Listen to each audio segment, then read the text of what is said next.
Let us pray. Lord, we give you great thanks for your command of the Sabbath. The Sabbath was not a suggestion, it was a command that we rest. A skill and a commandment that we've probably forgotten more than the 9 others. And just give you thanks that you have given me time to not only have a Sabbath rest, but to figure out ways to incorporate that Sabbath into each and every day, that I might communicate that Sabbath to your people. In Christ's name we pray. Amen? Amen. All right, I want to just, the first thing I want to do is just to say thank you. For a couple of years, 2 or 3 years, we've been talking about me taking a sabbatical, and one of the things that's been great is I've received nothing but encouragement in that, not people kicking back saying, no, we need you, we'll fall apart without you or something like that. And so one of the great things about that is over the years I was able to raise, I think, over $20,000, and then the vestry, who I owe a big thanks to, said that they would agree to pay the rest and to figure it out so that I could go do this. I can't tell you what a tremendous gift it is to be taken care of in response to the life that I live and the ministry that I'm called to do, and to what I give. The tank was really, really, really close to fumes when I left here.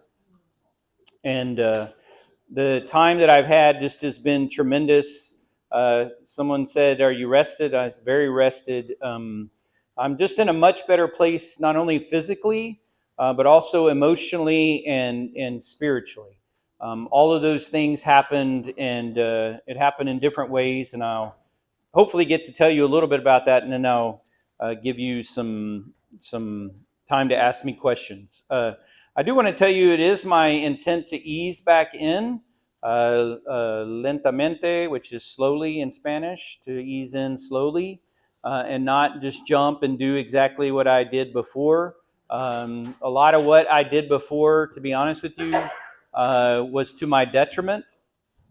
And so I don't want to get back into this same exact way of doing things that I did before I left. And not today, but next week I'll tell you a little bit more about that. The other thing, and soon I saw this spiritual director for a couple, 5 days, 6 days in North Carolina. And one of the things that he said is, after sabbaticals, everybody always wants you to answer this one question. What are your future plans? And so I can tell you that God has not called me anywhere but here at St. John. So there's your...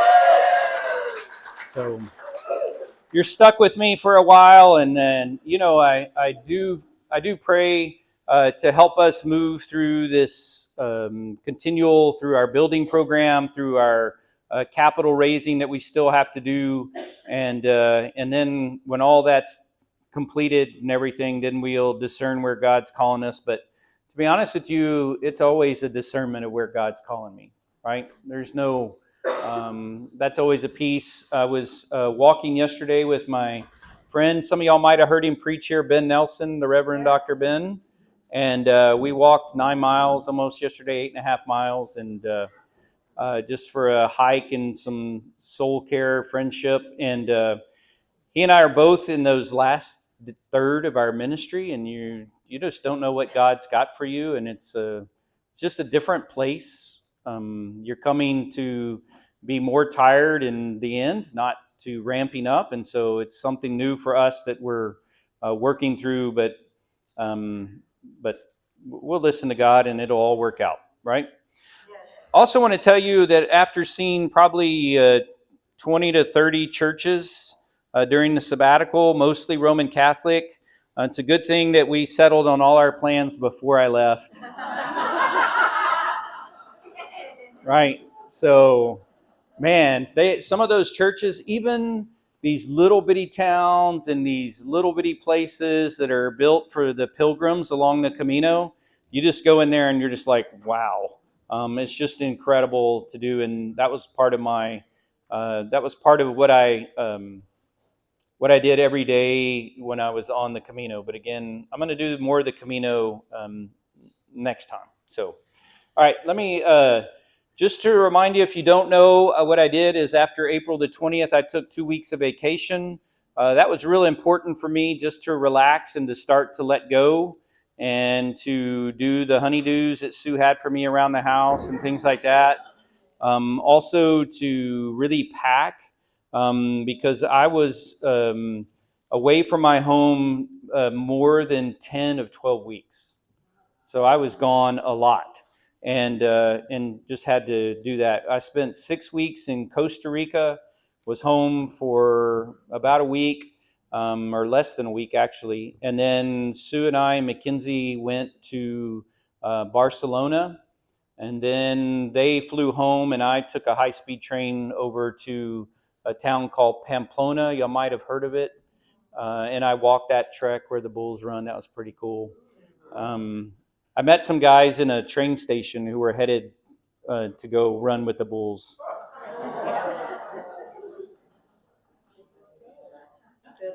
I prayed for them. That's it. So. And then I got home, and we were home again maybe a week or something. And then Sue and I went to North Carolina for our soul care retreat, and it was phenomenal. First off, North Carolina, if you go into the mountainous parts, it's great this time of year. I mean, it's really, really nice and amazing. And the retreat we did there was terrific. And I was away a lot, and I loved it, but I really missed Sue. And Sue, on occasion, would say to me, "Well, this is the sabbatical you chose." You know what I mean? Like, you chose to be away this much. And then there were also, she did this other funny thing, is every once in a while she'd get something, and she's like, "Well, I'm getting this because I need it for your sabbatical." She's back in the corner. So we went in North Carolina. We went to the Biltmore and we ordered some wine. Anyway, she's like, it came yesterday or day before, I can't remember. She's like, "This is like your last gift for our sabbatical," or whatever. I don't know. So, all right, I wanted to show you just a couple things. Went and lived in Costa Rica in a little town called Heredia. It's outside the capital city, San Jose. This is sort of, they lived on the family I lived with they lived on a corner. Every house there is built like this. And a lot of the reason it's built like that is because they don't have air conditioning. So that was another thing. Of the 9 weeks that I was gone, at least 7.5 of them were without air conditioning. And this place, like in the mornings, it's really cool. I would walk most mornings. I'd get up at 5 and walk most mornings in preparation, and it would be fairly cool.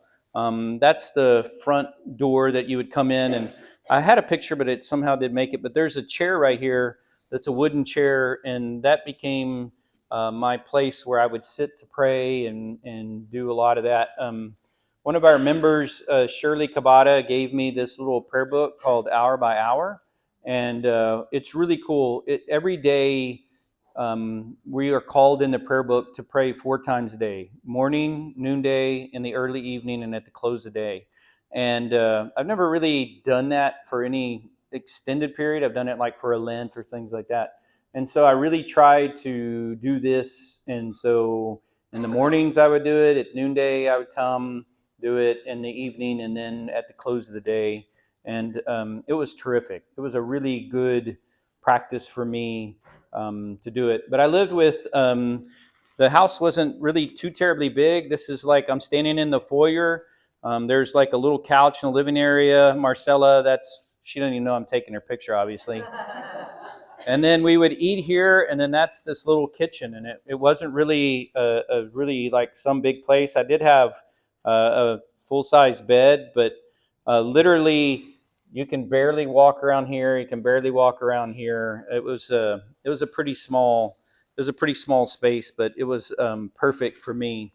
And I really was thankful. Marcela spoke almost no English. In fact, Sue, by the time Sue came, she started trying English. When I was there, she would not speak English, and in fact, if I said something wrong, she'd say no, and then she'd correct me. Um, her husband Cesar could speak English, but he would only speak it if it was absolutely necessary. And then they have three children, Susana and Alonso, and they lived upstairs in an apartment. Gabriel and Jelena, and then Clarice and John, and it was the same. Those three kids, they all speak English really well because they spent some time in the States. But for the most part, there was really no English in the house until Sue got there. It was pretty crazy. I didn't even know how much English she knew until Sue got there. So um, so it's great. So literally, I wanted to just kind of tell you my schedule. My schedule was I would get up at 5 or 5:30 every morning, somewhere in between there. I would walk at least until 7. I'd get home, shower, breakfast. They're supposed to feed you twice a day, so they would feed breakfast and dinner. Breakfast, I was fasting at the time, if some of y'all remember. So I didn't really want to eat a lot, but after walking that much, I would eat. But it would always be fruit. So it'd be piña, which is pineapple, and the pineapple there is out of this world. I could eat it every day and have no problems. Here, when I eat pineapple, it hurts my stomach. So there's a difference. Papaya, which wasn't my favorite, but she loved to serve it. Mango, fresas, and then there were these other different local fruits that she would do that I don't even know how to say them all. One of them, it's this pretty cool little, it's sort of like an orange makeup, like the kind of peel, but it's harder and it's green, and you would break it open, and there would just be this pod of seeds in there. And then you could spoon the seeds, or really you could just pour it in one mouthful. It's kind of crunchy, but it's super sweet. I can't even remember what it was called. But by 8 o'clock, I had to go to class. I had to walk about 3/4 of a mile to get to school every day. And this is the terrain of Costa Rica in Heredia. So it was crazy. I had class from 8 to noon every day, and then from noon to 1, I would go to lunch with a couple of my buddies that I met there at the school, and then I'd walk home or walk to a park, just depending on what I wanted to do, and then I would literally study from 1 to 5 most days. And part of the reason that I had to study is they put me in the advanced class, so they have all these levels. And so the guy that I'm in there with, there are only two of us in class. And our teacher is Jobette, and then it's Ron and myself. Well, Ron's like 82 years old, obviously retired, veterinarian, really a brilliant guy, had lived in Panama for 3 years. So he and Jobette, they would have these conversations, and I'm just like, what is that word? What is that word? What is that word? And so it was like a vocabulary lesson for me. But then, any of y'all studied Spanish? Well, yeah. Well, they have all these verb tenses. I think they got 10,000 more verb tenses than we do.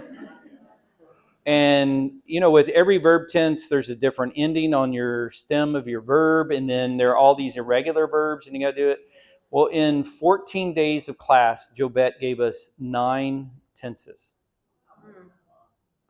And so if you wonder, like, why would you study from 1 to 5 or something like that? It was because I was lost like an Easter egg. That's why.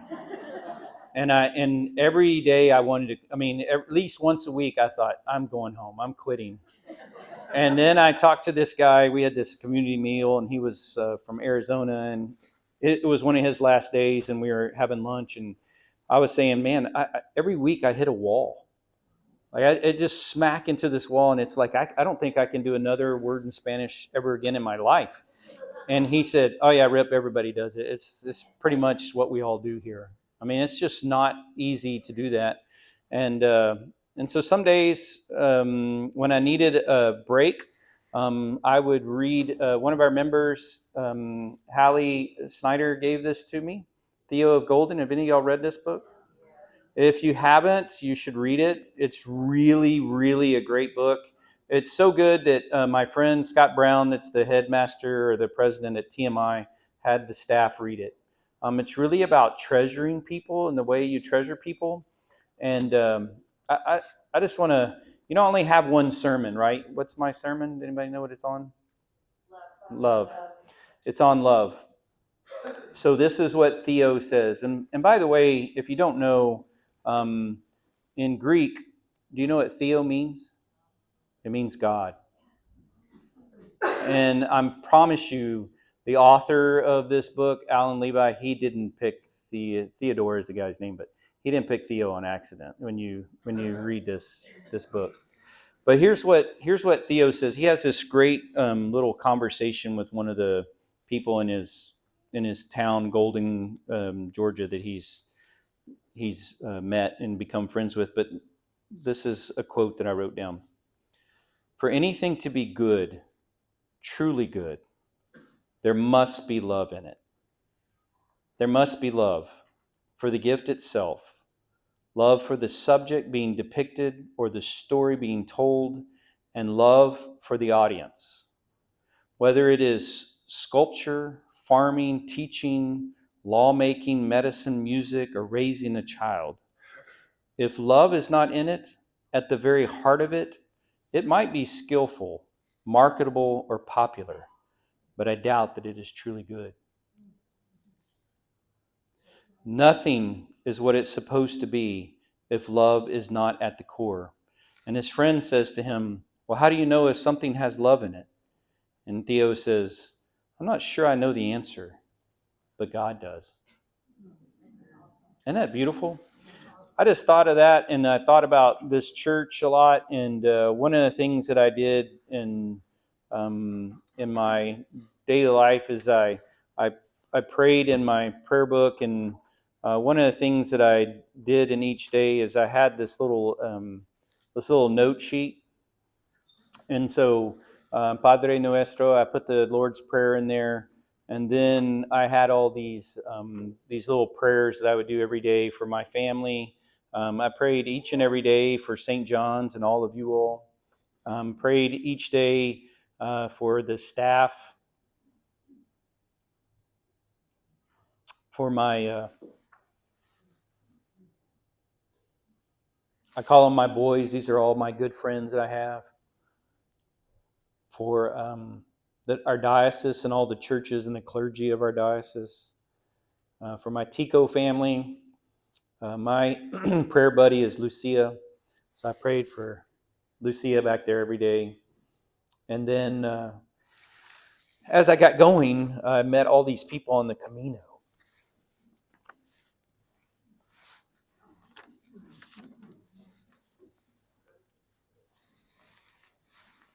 And I pray for them every day.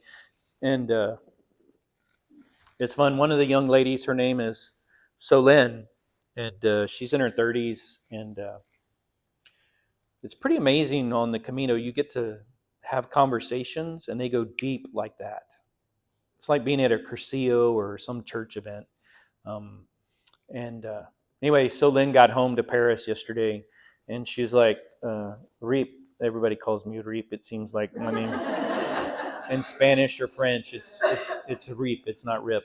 And anyway, we just talked about the Camino and her experience. And anyway, she's in her 30s. One of the things, your dad's a terrible guy, and I can relate to that. And then she's sort of nervous about getting married and things like that. And so she asked me, I told her I would pray for her every day. And so one thing she said is, Rip, will you pray for me a husband?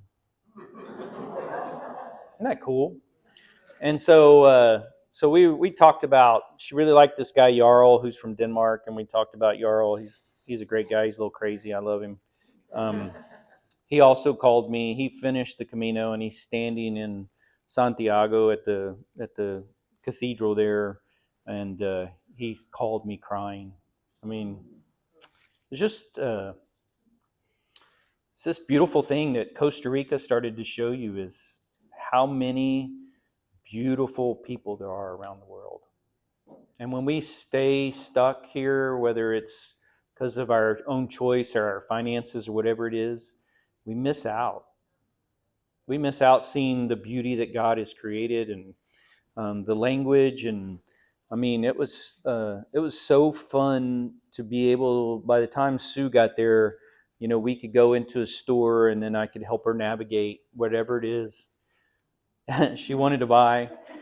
Um, you did great.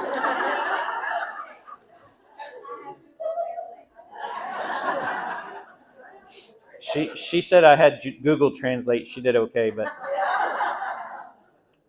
one thing that Sue, this was Sue's idea, but at Tico Lingo, the school that we went to, there was this young lady at the front. Rosie is her name, and then there was another lady who takes care of the whole facility. And you always get gifts kind of for your teachers and stuff like that. So we did that, but we were like, I don't know that anybody ever gets anything for them. So Sue's like, let's go get them some flowers.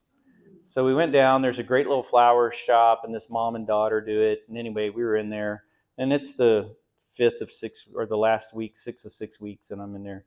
And it's fun because by the time you're in there and you're talking, they're like, how long have you been speaking Spanish? And you sound good, and things like that.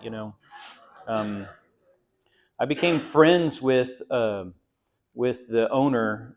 Chris is his name, and he was texting me while I was in Spain, and I was saying how much fun it is to be walking all over Spain, and I met this young lady named Leire, and and we probably walked together almost 2 hours, and most all of it was in Spanish.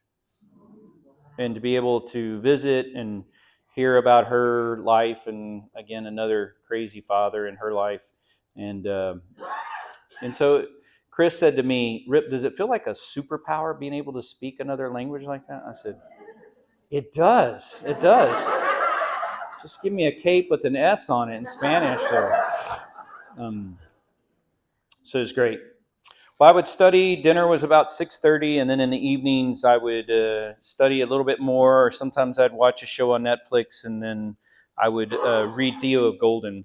One of the things that I asked for while I was there is I wanted a family who was active, and God gave me this gentleman right here, Cesar, and he was the man of the house, and he would take us and he would sign us up. We went on 3 times, and we would go on with this group, and they're called Los Hikers. Los Hikers. And it's not like there was a Spanish word and I couldn't say it. No, no. That's the name of the group, Los Hikers. And she was great. And so one day we're at this hike. This was maybe one of my first ones. And he was like, come on, let's do a jumping picture. So someone took a little picture of us. But he was just great. I just remember it was probably on this first hike. We're walking along and we're just having a good time. And I was like, what a cool man to take me and walk with me 2 mornings a week. He would walk with me and teach me Spanish and talk to me. And he was just beautiful. He's just a really good hearted person. So, um, I looked for an Anglican church or an Episcopal church, and it was too far away. So this one was a 20-minute walk. This was the closest one that I really wanted to go to, in a little sort of like neighborhood called Barba. And this is called San Bartolome, and it's a beautiful colonial era church, and it was absolutely beautiful, and I love going there. One of the cool things is that they had a ton of services, and it's only the church. Like there's nothing else there. There's not like a bunch of offices or a parish hall or something. It's the church, but it would be full every service. I would go to the different ones, but my favorite became Sunday afternoons at 4. And part of it was because on my weekends I would either be hiking or doing some excursion, or I play golf, which I'll show you in a minute. And I love this place. I love going in it. As I said, I was Roman Catholic for pretty much most of the summer, um, and loved it. The only time I didn't take communion was the one time a friend of mine, Carolina, we were at this service, and she hadn't taken communion yet. And I said, come on, let's just take it. You'll be fine. And then this nun got up and said, unless you're unless you're Roman Catholic, you can't come up and take it, it was my last one. It was a Pilgrim's Eucharist. I'd go to them a lot. Anyway, it was irritating as hell, but but it's cool. So they had this one young priest who came a lot. He was probably younger than me. And one Friday, I needed to walk. I didn't walk as much in the morning, and so I thought, well, I'm just going to go and sit in the church. I absolutely loved just sitting in the church. Whether it was in Costa Rica, there were some near one of the parks that I would go to. That was another old church. I just loved sitting in there, and I would do my prayers. I always kept that prayer book with me. But they were doing over here in this section. There were all these women sitting in this pew, and then I was like, I wonder why they're sitting there. And so then I started looking around, and I see him, and he's up, and he's sitting in a chair, and then there's like a pray-do in a chair. You know what a pray-do is? Like you can kneel at. It's got the kneeler and everything. And so he was doing confession. So I was like, well, I'm in. So he doesn't know me from Adam, right? He knows I'm not a local, but he didn't know anything else. So I went up to him and we're talking, and I said, I asked him if he could, it's all in Spanish, by the way. I said, can you do a confession in English? And he said, well, I don't really know much English. And I said, well, then I'll do it in Spanish. And so I did this full confession in Spanish. It was great. I love what he said to me. He was like, when you're facing, he didn't say Rip.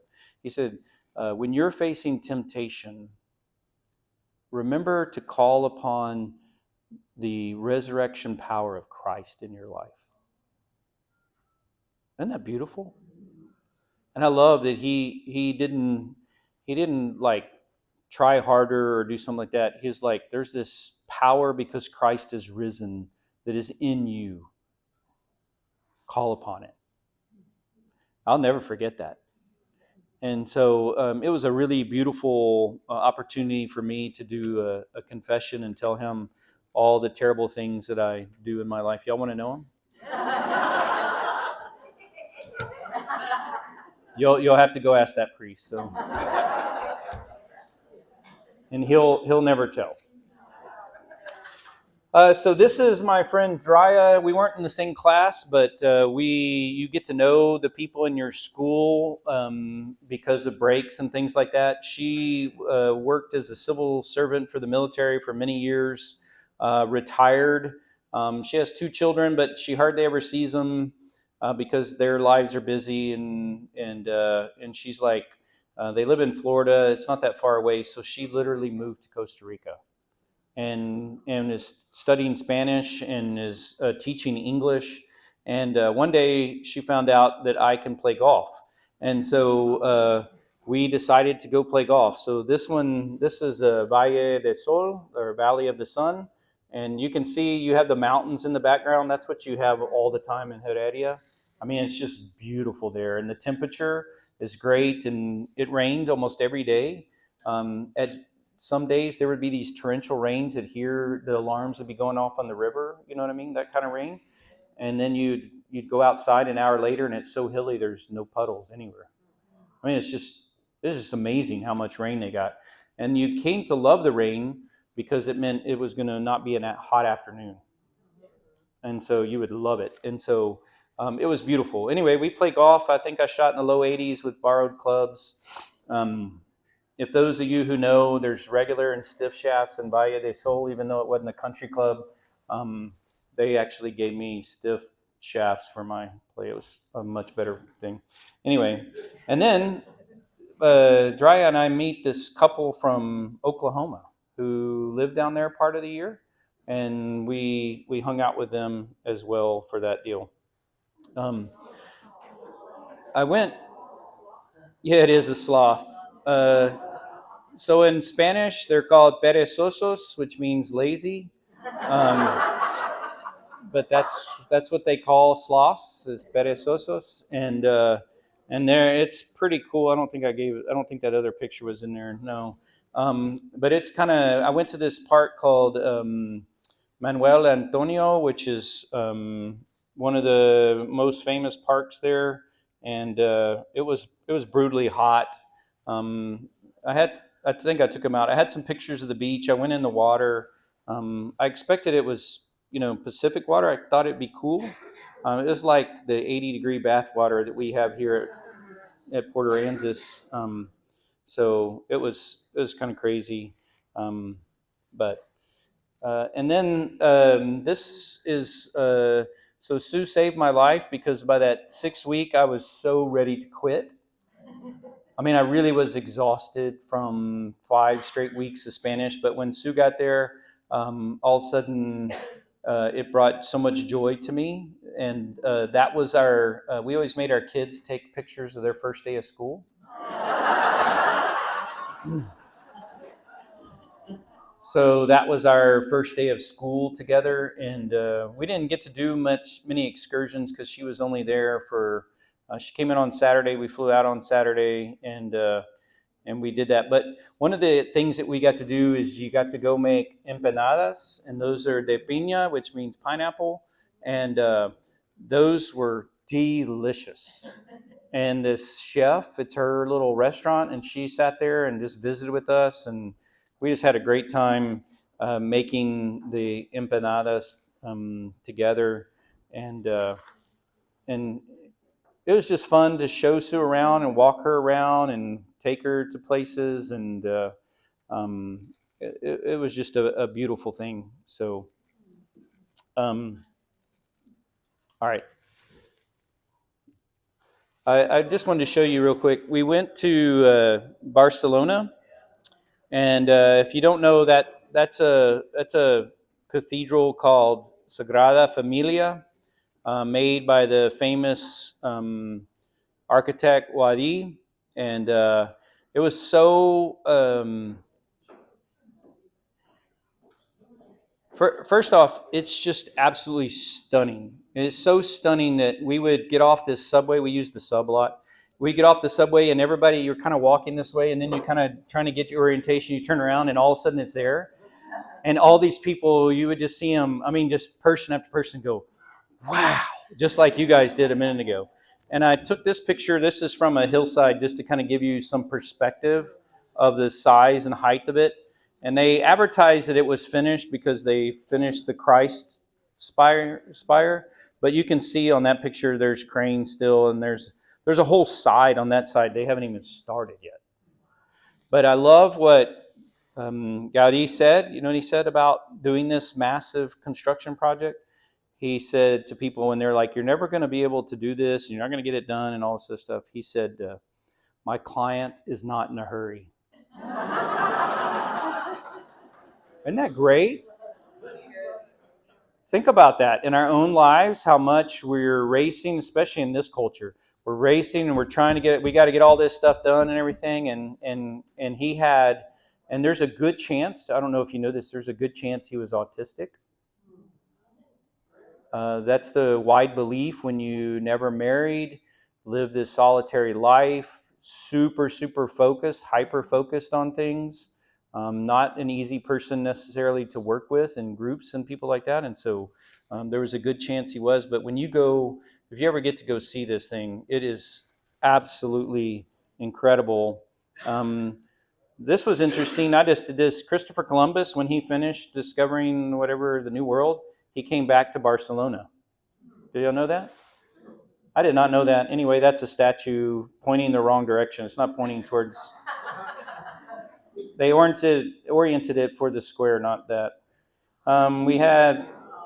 Y'all know what that is, don't you? And did anybody know what that drink is that Mackenzie and I are drinking? There they call it cava, and it's delicious, and it's refreshing because it was a heat wave while we were there, and it was hot. This is a place called Montserrat, and what it means is a serrated mountain. So you can see, and there's this monastery and church up there, and they have this boys choir. And we took a. Did we take a train to get there, Sue?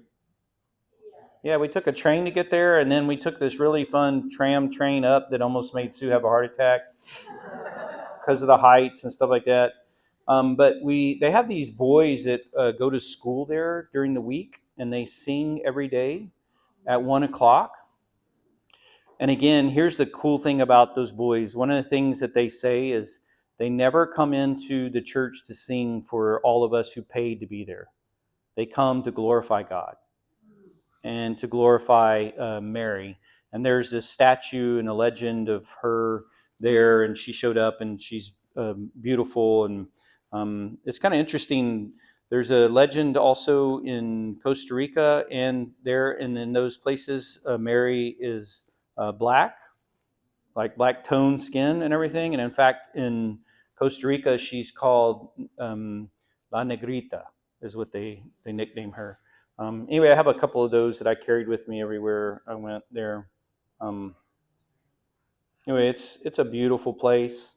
They have this magic fountain show one night, and so it's pretty late because if you've ever been to Spain, it doesn't get dark there until like 10 at night.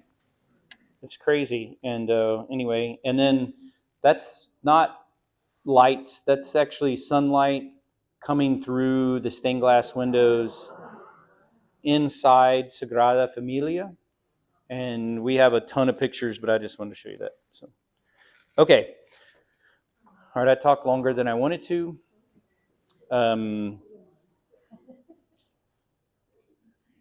The last thing I'm going to tell you, and then I'll turn it over to you all for questions. I started walking in April. I just counted the days that I walked. In April, I walked 50 miles. In May, I walked 174. 50. In June, I walked 217. And in July, I walked 257 miles. And all totaled, I walked 699.98 miles until just yesterday when I walked, by the time I went to bed, it was 10 and a half on my phone. That's 700 miles. That's like walking from New Braunfels to Phoenix, Arizona, or Jackson, Mississippi, or Kansas City, Missouri. I thought I'd be skinnier, by the way. All right. Next week I will have, it'll be probably even more emotional because of what happened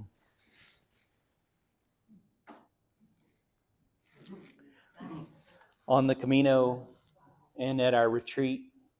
But I'll turn it to you all. We got about 15 minutes. I can do questions if y'all want to ask me anything about what I've shared so far. Yes. Are they having services in that cathedral? Because it was finished when I was there. Yeah, they do. They only have one Sunday morning service. It's like at 10 o'clock or something, and they tell you you have to get there at 8:30 and line up to be able to get a seat. And we were going to, but one of the weird things that happened is we went to the airport and our plane coming to take us to Chicago and then Chicago to Barcelona. The plane that was going to take us to kept having problems, so we never made it to Chicago. So if we had, we would have gotten up early the next morning and gone. So we missed that. And the choir, did you see where they were supposed to sing? In that church, do you remember there being a choir loft in there, Sue? Oh, yeah.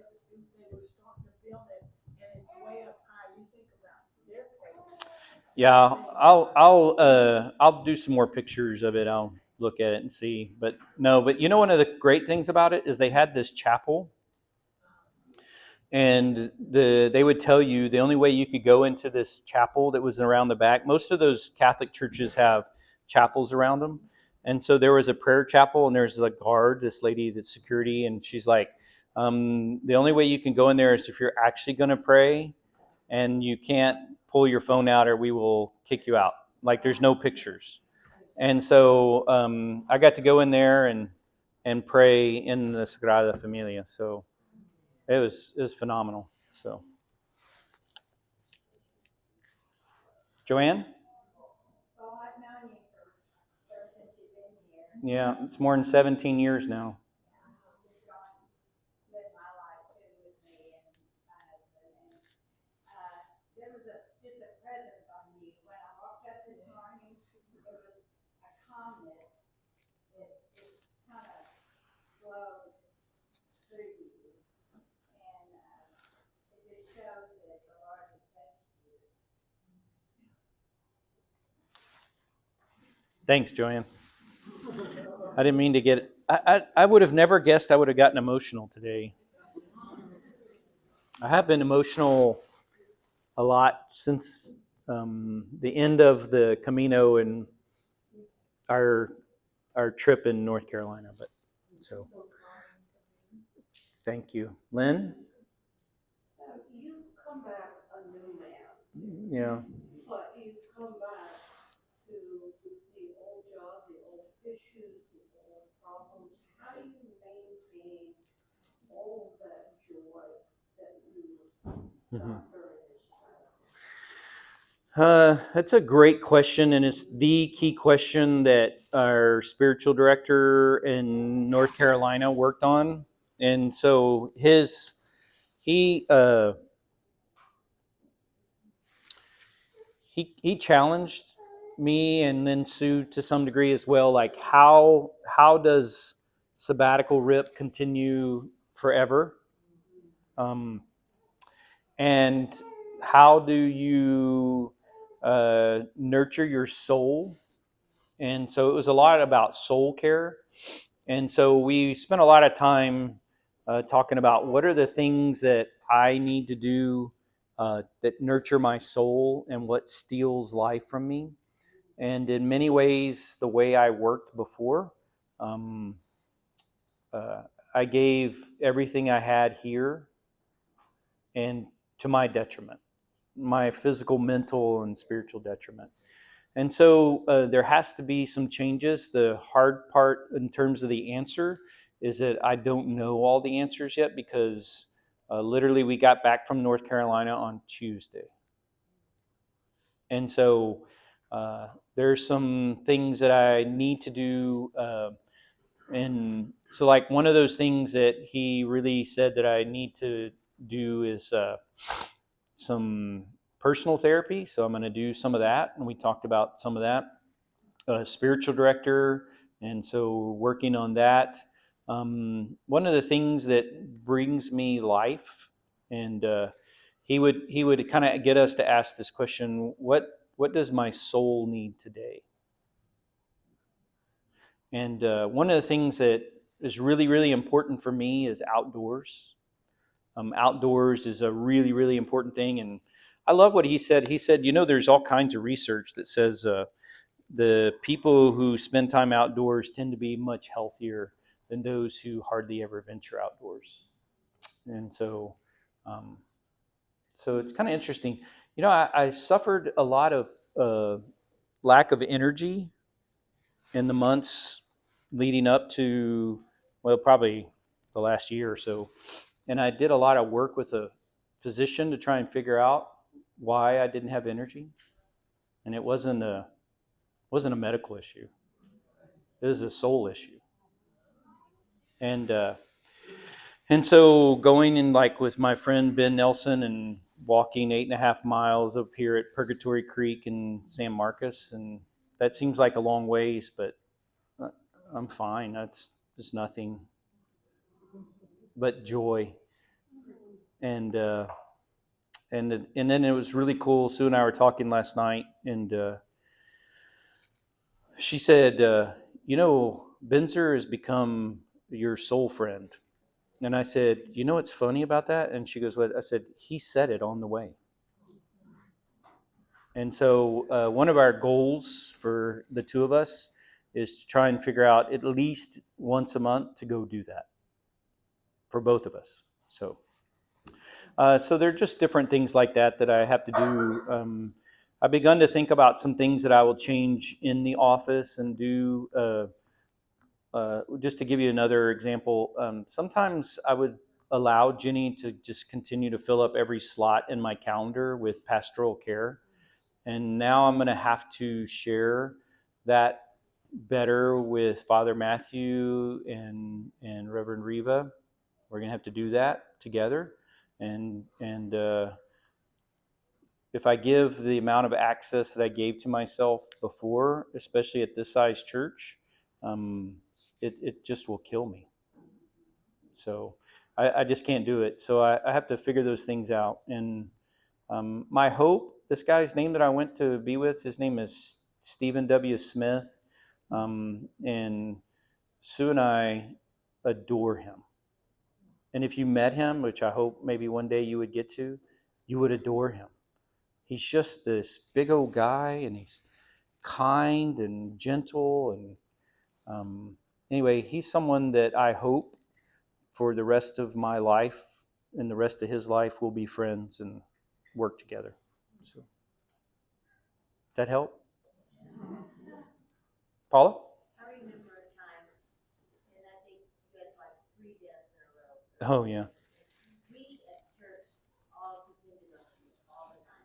Didn't matter what time of day or night it was, we called and we so I'm so glad you got that. Me too. It's a great gift. Yeah. And then how great, like, I come back, I haven't done anything with St. John's. I dropped my phone in the river, in the Nueces River, the Tuesday before I went to Costa Rica. Yeah, on purpose, no. Had to get it, and then of course when I get it back, my email and my calendar both aren't set up because you got to do that through here, and then I wasn't going to go get it set up. So as I said, some people have asked, "Hey, can I meet with you?" And it's like, we will find out tomorrow when I get in the office. And I've asked Jenny not to pack it this first week back so that I can kind of ease in and see what's going on. So we'll see. But yeah, it's nice not to be that way. Jorge. Well, welcome back. Gracias. After experiencing just different communities in Costa Rica and Spain, I'm just wondering what you miss the most about this community, and what things of these other communities that you experienced you wish we would have more. Oh, that's good. You know, like when you're a part of a community for 17 years, it just is who you are. So like you are me, I am you in some ways, but y'all are more me maybe than I am you. Um, and so it's strange to be praying for y'all every day and then not knowing what was going on. And it was difficult. And then one of the fun things on the Camino is you would start to meet people, and then in a pretty quick period of time, they would start just telling you about why they're there or what their life is like and things. And they would open up to you in a way that nobody walking around New Braunfels on Saturday morning or any other morning is going to open up to you. And some of y'all have come to me, and I've said this to you, but being able to be a part of the sacred part of your lives, not the secular part, but the sacred part where you share with me those things that are really going on in your heart and your mind and your soul. Those are, that's who God created me to be.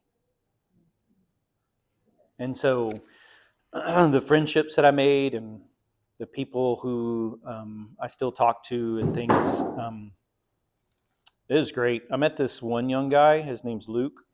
He lives near Chicago, and he's Roman Catholic, diehard. Like every time I would go into, he usually walked a little faster than me, but every time I got into a church or chapel, he would be there praying. And I didn't get to talk to him too much at the end because he was going off so much faster than me. But at one point, I heard God clearly say, I really want Luke to be a priest. I don't want him to be a police officer.